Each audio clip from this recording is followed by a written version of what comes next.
किसी हालत में किसी गरीब की किसी की मजाक नहीं उड़ानी चाहिए। पता नहीं कब किस मोड़ पर हमें उसकी जरूरत पड़ जाए। नमस्कार, मैं हूं शकील कादरी। एक अच्छी दिल छूने वाली कहानी सिर्फ आपके लिए। एक बार की बात है, एक बहुत बड़ा व्यक्ति होता है, उसको फैक्ट्री लगाने के लिए कुछ जमीन की जरूरत थी। उसने ब्रोकरों से जमीन की बात की तो कुछ ब्रोकर ने उसको जमीन दिखाने के लिए बोला कि यहाँ जमीन है, अच्छी है, आपकी फैक्ट्री वहां लगाएंगे तो अच्छा मुनाफा हो सकता है, अच्छी लोकेशन है, अच्छे रोड है। उसके बाद जो व्यापारी है अपनी कार से फैक्ट्री वाली जगह देखने के लिए चल पड़ता है। रास्ते में नदी आती है। नदी में पुल चूंकि बन रहा था, निर्माणाधीन था, लिहाजा लोग नीचे से नाव के सहारे नदी पार करते थे। उसके बाद इस व्यक्ति ने अपनी कार पार्क वहीं साइड में खड़ी की और नाव पर सवार हो जाता है। अब एक तरफ नाविक, एक तरफ ये व्यक्ति, दोनों में बातचीत शुरू होती है। फिर व्यक्ति कहता है, नाविक से बोलता है, क्या तुम मुझे जानते हो मैं कौन हूं? वो कहता है नहीं। फिर ये व्यक्ति कहता है, ओह तुम मुझे नहीं जानते, मेरी फोटो हर वक्त अखबार में छपती रहती है। तो व्यक्ति कहता है, नाविक कहता है, नहीं सर मैं पढ़ा लिखा नहीं हूं तो अखबार क्या पढ़ूंगा। ये कहता है, कमाल के व्यक्ति हो, तुम अनपढ़ हो, बिल्कुल मूर्ख हो, तुम दुनिया में क्यों आए, तुम तो बेकार हो, पढ़े लिखे नहीं हो। इस पर नाविक कहता है, सर मेरे माता पिता का बचपन में देहांत हुआ, भाइयों की जिम्मेदारी, चूंकि मैं बड़ा था तो भाइयों बहनों की जिम्मेदारी मेरे ऊपर आ गई, मुझे काम करना पड़ा, यदि काम ना करता तो मेरा परिवार चल नहीं पाता, लिहाजा मुझे पढ़ने का मौका नहीं मिला। इस पर व्यक्ति कहता है, तुम जानते हो यहाँ क्या होने वाला है? कहता नहीं। कहता मैं यहाँ फैक्ट्री लगाने वाला हूँ और उसमें मैं बहुत बड़ी बड़ी जो मशीनें हैं लेकर विदेश से लेकर आऊँगा, प्लांट लगाऊंगा, उसमें मैं मिनरल वाटर बनाऊंगा। तो नाविक कहता सर ये क्या होता है? कहता वो इतने मूर्ख हो, तुमको मालूम नहीं मिनरल वाटर क्या होता है? वो कहता कभी शहर गए हो? नहीं। बोले शहरों में जो बोतल रखी होती है, व्यक्ति पानी बिकता है। बोला सर मैं आज तक शहर नहीं गया। बोलो तुम इतने कमाल के व्यक्ति हो, आज तक शहर नहीं गए, कैसे व्यक्ति हो?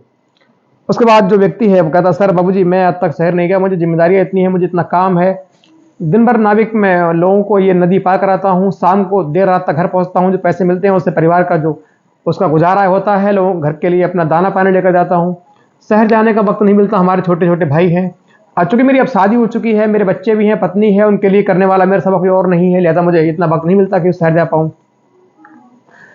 तभी अचानक इसकी बातों में जो नाविक है उसका ध्यान भटक जाता है। अचानक नाव जो है पत्थर से टकराती है और धीरे धीरे उसमें नीचे छेद एक होल हो जाता है। उसके बाद पानी आना शुरू हो जाता है। जब पानी आता है तो ये व्यक्ति जो बैठा है, जो फैक्ट्री के लिए जमीन देखने जा रहा था, इसकी हालत खराब होती है, चिल्लाता है, अबे तुमने क्या किया, ये मैं डूब के मर जाऊंगा, मेरा क्या होगा?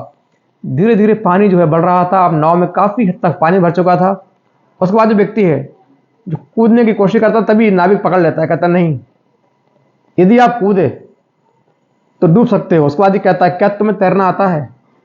तो नाविक कहता है नहीं। ये जो व्यक्ति है ये कहता नहीं। तो नाविक कहता है, ओहो कितने मूर्ख हो, बेवकूफ हो, तुम्हारे जीवन में दुनिया में आने का क्या फायदा हुआ, तुम्हारे जीवन का क्या, तुमको तैरना नहीं आता।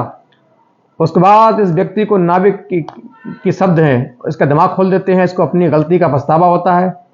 ये जो अब तक नाविक से इंसल्ट कर रहा था, बेइज्जती कर रहा था, इसको अफसोस होता है कि वाकई किसी इंसान की बेइज्जती नहीं करनी चाहिए। उसके बाद नाविक कहता है, सर आप एक काम करिए, मैं नाव चलाना भी जानता हूं और व्यक्ति को डूबते हुए निकालना भी जानता हूं, मुझे आप मजबूती से मेरी पीठ को पकड़ लीजिए, मेरी जो कपड़े हैं पकड़ लीजिए, मैं आपको डूबने नहीं दूंगा, आपको बाहर निकाल लूंगा। उसके बाद जो नाविक है इसको लेके कूदता है, तैरता है, हाथ पर चलाता है। ये जो व्यक्ति है मजबूती से नाविक के जो कपड़े हैं पकड़ लेता है, धीरे धीरे तैर कर दोनों किनारे आ जाते हैं। उसके बाद ये व्यक्ति हाथ जोड़ता है, कहता है सर, नाविक से बोलता है, सर मेरी गलती है, मुझे माफ कीजिएगा।